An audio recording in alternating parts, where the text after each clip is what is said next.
소리 괜찮은데? 기대 안 했거든요? 괜찮네. 그지? 깜짝 놀랐네?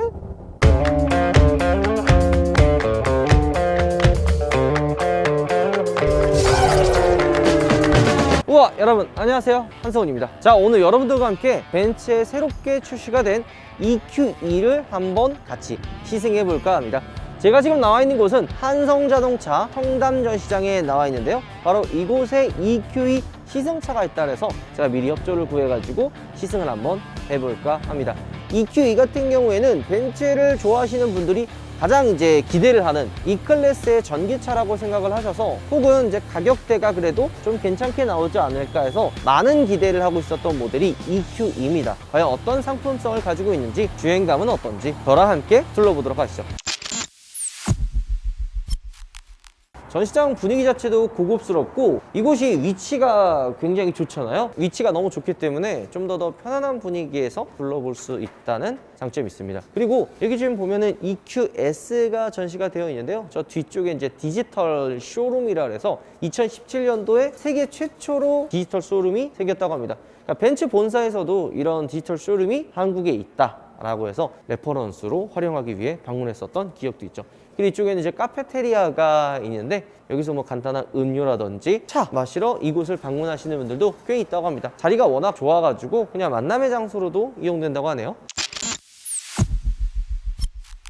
보통 차를 출고할 때 도로나 아니면 좀 어수선한 곳에서 출고하면은 기분이 그렇게 좋진 않잖아요. 어쨌든 비싼 금액을 지불하고 나만의 차를 좀 출고를 하는 건데, 프라이빗한 공간에서 대접받는 분위기, 혹은 주변에 차를 출고할 때 혼자 오는 게 아니라 가족과 혹은 친구들, 연인과 함께 오잖아요. 그런 좀 특별한 시간을 특별한 공간에서 나누고 싶거든요.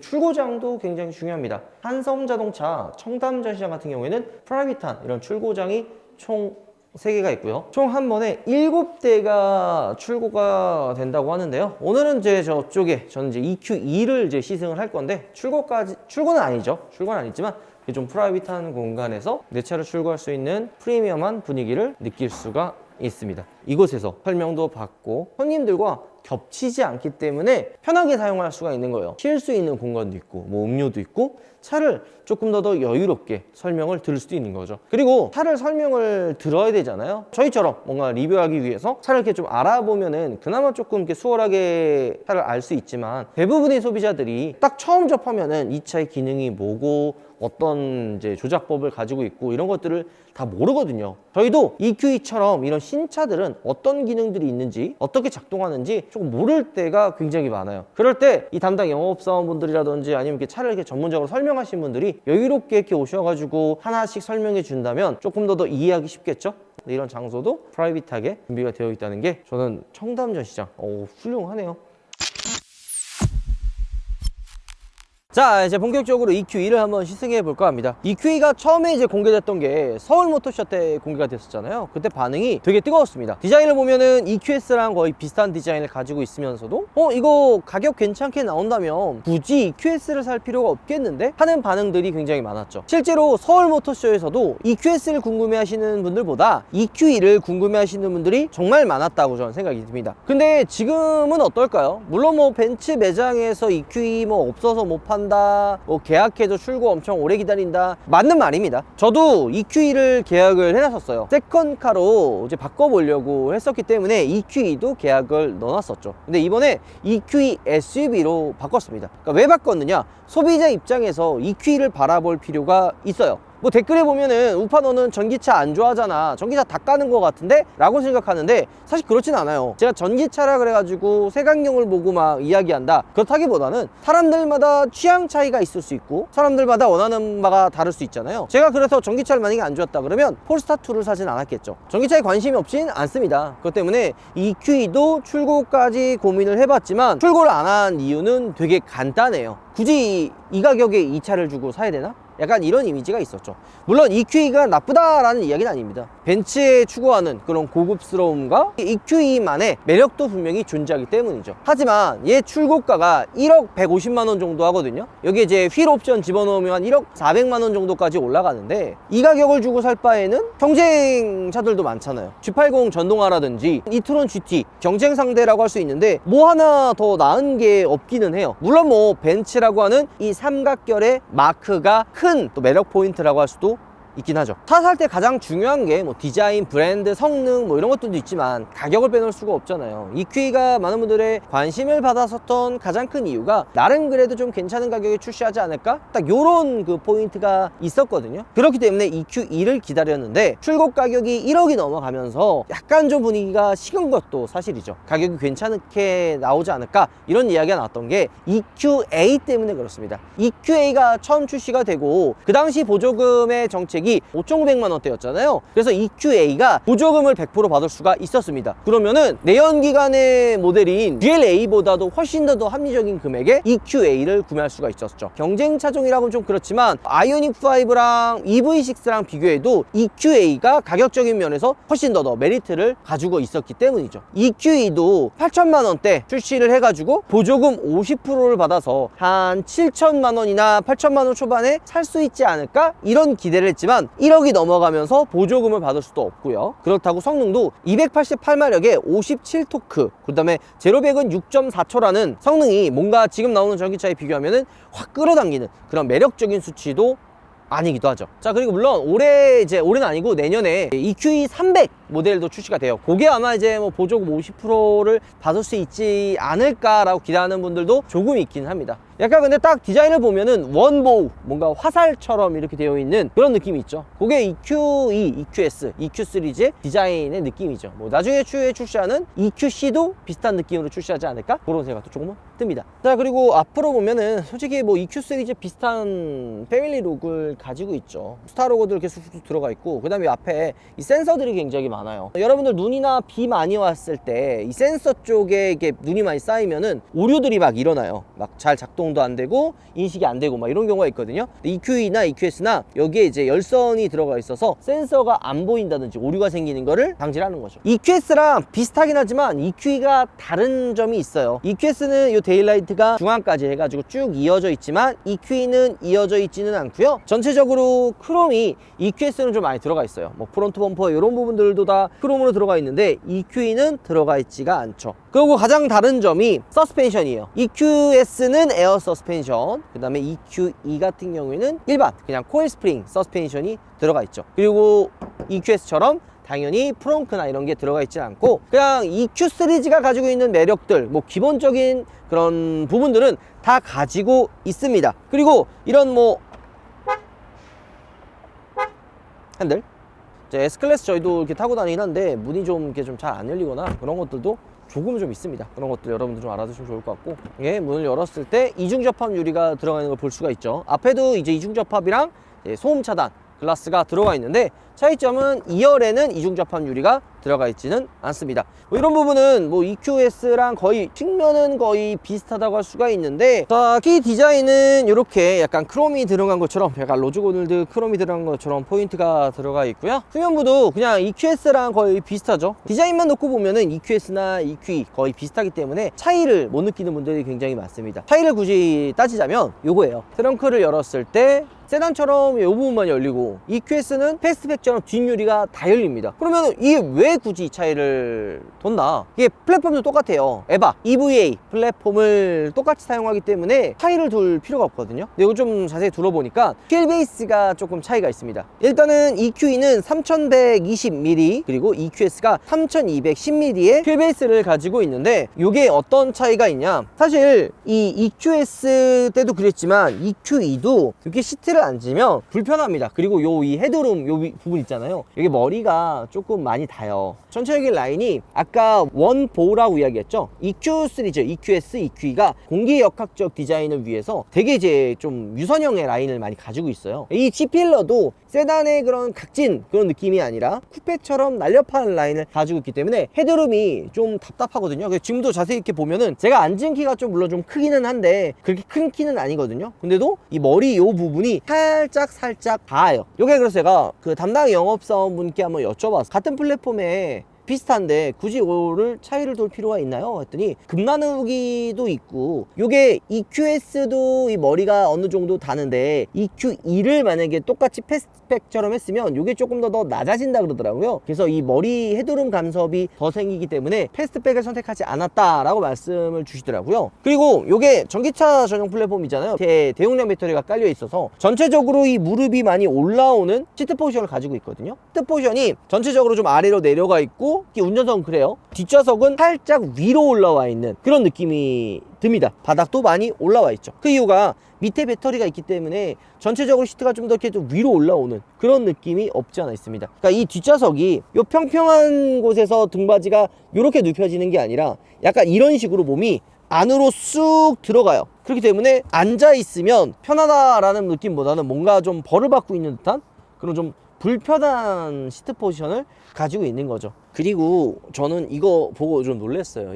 이건 좀 선을 많이 넘지 않았나. 1억이 넘어가는 차에 2열에 공조기가 공조기 있는데요, 컨트롤러가 없잖아요. 공조기 패널이 없어요. 가격은 내연기관보다 비싼데 이걸 좀 안 넣어줬다, 이런 부분은 조금 이해가 되지 않네요. 타입 단자도 2개 있고요. 열선 시트는 들어갑니다. 그리고 요거 이렇게 보이는 것처럼 컵홀더가 들어가죠. 자, 충전구가 이쪽에 있죠. 여기 이제 충전 배터리 잔량이라든지 이런 것들이 좀 나오는 거는 좀 좋지만 조금 더 마감을 신경 썼으면 어땠을까, 그런 아쉬움이 조금은 있네요. 뭔가 자동이거나 그럴 줄 알았다. 물론 뭐 이거 자동인 건 거의 없으니까. 그리고 이게 충전할 수 있는 게 그 영업사원분이 이제 170kWh까지 전력을 받을 수 있다고, 홈페이지에는 뭐 200kW까지도 된다고 하거든요. 170kW라고 말씀해 주셨으니까 170kW로 말씀드리도록 하겠습니다. 그래서 10%에서 80%까지 충전하는데 한 30분 정도 걸린다고 해요. 요것도 조금 불편한 부분일 수도 있죠. 자, 실내로 들어오면은 아쉬운 게 있죠. 이렇게 하이퍼 스크린이 빠져요. 물론 이제 3세대 MBUX는 들어가야죠. 약간 어찌 보면은 벤츠 S클래스에 들어가 있는 MBUX로 EQ2가 사용할 수 있다 라는 장점들도 있지만, 벤츠 EQS 때 하이퍼 스크린이 굉장히 이제 강렬한 인상을 남겨줬거든요. EQ 시리즈가 와, 멋진데? 라는 느낌을 줬는데 EQ2는 그게 빠집니다. 그리고 이런 마감 재질도 살짝 조금은 아쉽기는 해요. 근데 이게 해외에서는 옵션으로 들어가거든요. 자세히 보면 옵션들이 좀 빠진 것들이 많아요. 후륜 조향이 아예 빠져 있거든요. 근데 이게 최근에 어떤 일이 있어요. EQS의 후륜 조향을 구독 서비스로 바꿔놨죠. 1년에 50만원, 3년에 100만원인가 150만원인가 이렇게 이제 옵션을 바꿔놨잖아요. 그런 것처럼 EQ2도 이런 구독 서비스로 뒷좌석 뒷바퀴 조향이 들어가지 않을까 생각이 듭니다. 이거는 조금 그래요. 솔직한 얘기로 좀 별로 비춥니다. 아니, 비싼 돈 주고 차를 샀는데 구독 서비스까지 추후에 이렇게 만들어 놔야 되느냐. 어차피 지금 들어가 있거든요. 얘가 OTA도 들어가 있어서 아마 소프트웨어적으로 잠궈 놓은 것 같아요. 이런 부분들은 좀 아쉽다는 생각이 계속 드네요. 자, 뭐 실내 깔끔합니다. 앰비언트 이렇게 쭉 들어가 있고요. 저는 무엇보다 정말 마음에 들었던 게 이 실내 공간의 활용도예요. 컵홀더를 이런 식으로 사용할 수가 있는데 더 큰 짐을 넣을 때도 있잖아요. 혹은 나는 컵홀더가 필요 없어 하는 분들은 이렇게 락을 풀어서 뺄 수도 있습니다. 그러면 조금 더 넓게 수납 공간을 사용할 수가 있는 거죠. 그리고 이 밑에도 수납 공간이 따로 있어요. 그러니까 여러 가지 수납 공간들은 많아서 공간의 활용도는 좀 신경을 썼다, 이런 생각도 들고, 보통 글로브 박스는 여기 이렇게 손잡이처럼 이렇게 당겨서 문을 열잖아요. 여기만 봤을 때는 글로브 박스가 없는 거 아니냐 생각을 하지만 여기 있어요. 여기 버튼을 이렇게 눌러가지고 글로브 박스가 열립니다. 자, 이제 본격적으로 한번 주행을 떠나보도록 하죠. 같이 가시죠. 자, 주행을 해보도록 하겠습니다. 주행거리 중요하죠. 주행거리가 472km, 그리고 해외에서는 600km까지 넘게 인증을 받았는데 우리나라에서는 471km의 주행거리를 가지고 있죠. 물론 실제 테스트 해보면 대부분 전기차들이 그래요. 실연비는 테스트 연비보다는 조금 더 한 10% 정도 잘 나온 거를 우리가 이제 EQS 때도 테스트를 해봤고, 다른 차도 이제 부산을 갔다 오면서 테스트를 해봤던 기억이 납니다. EQ2를 이렇게 타면은 우리가 이제 단점들 같은 걸 많이 이야기를 했잖아요. 하지만 이게 주행을 해보면 벤츠의 그런 고급스러운 조용하거나 부드러운 승차감을 가지고 있습니다. 전기차의 그 특유의 이질감도 많이 없앤 노력들, 흔적들이 보여요. EQS는 살짝 딱 느낌 자체가 좀 어정쩡했거든요. 뭐 디자인도 그렇고 시트 포지션도 그렇고 주행을 했을 때 전체적인 느낌이 딱딱한 스포티한 모델 그런 느낌이 드는 반면에 EQE는 전형적인 그 세단의 주행감을 가지고 있어요. 악셀 반응이라든지 전체적인 움직임 자체가 세단에 맞는, 세단에 어울리는 그런 승차감을 가지고 있죠. 단 불편한 부분들도 좀 있어요. 승차감인데요, 운전석이나 조수석 같은 1열은 승차감이 EQS랑 비교해도 뭐 그렇게 크게 막 좀 불편하거나 그러진 않아요. 근데 2열이 좀 차이가 큽니다. 2열이 에어 서스펜션이 빠지잖아요. EQE는 패밀리형 세단이잖아요. 가족들과 함께 타는 세단이란 말이에요.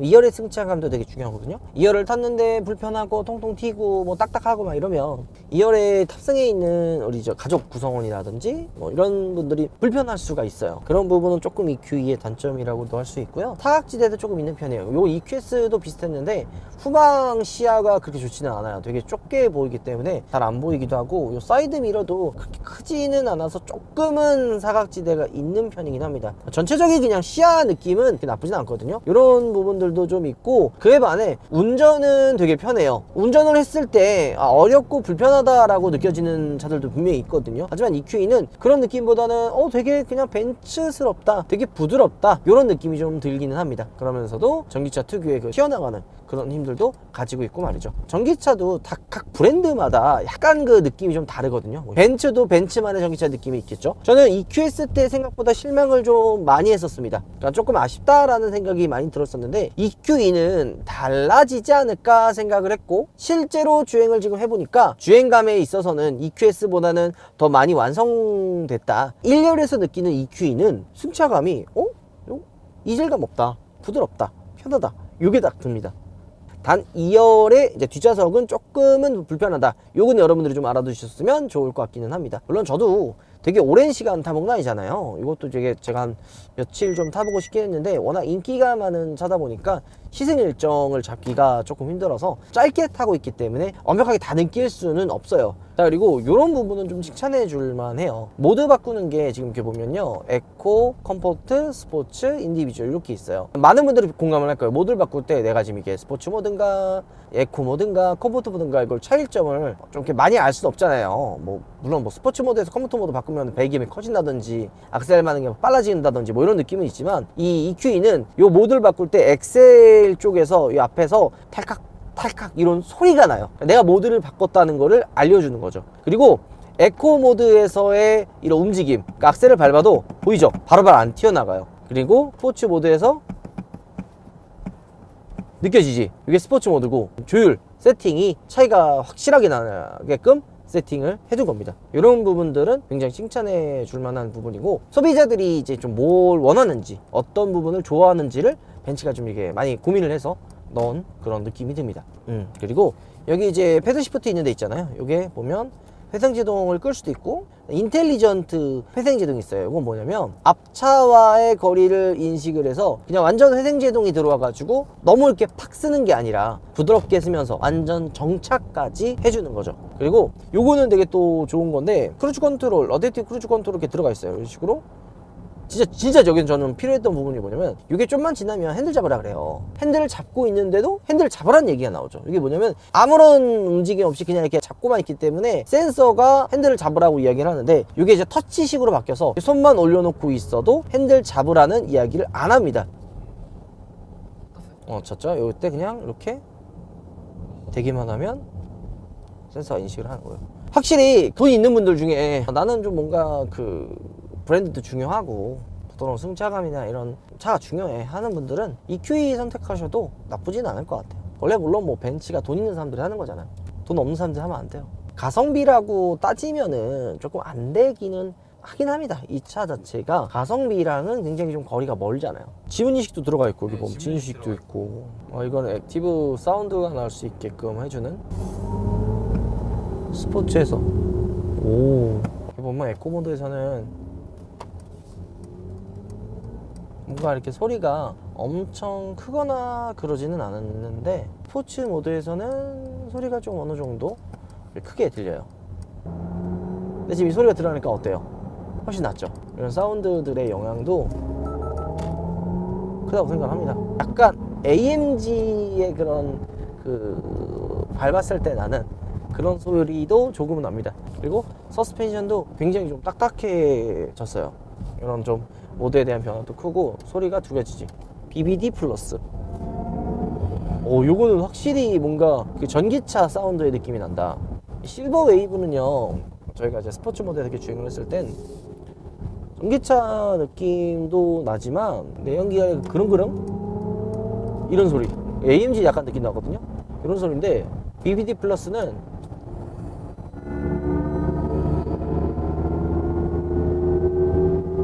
전기차 혹은 뭐 F1의 그런 하이 사운드 소리 괜찮은데? 기대 안 했거든요? 괜찮네. 그지? 깜짝 놀랐네? 한스 짐머 형 분발해야겠는데요? 형! 연락 좀 줘요.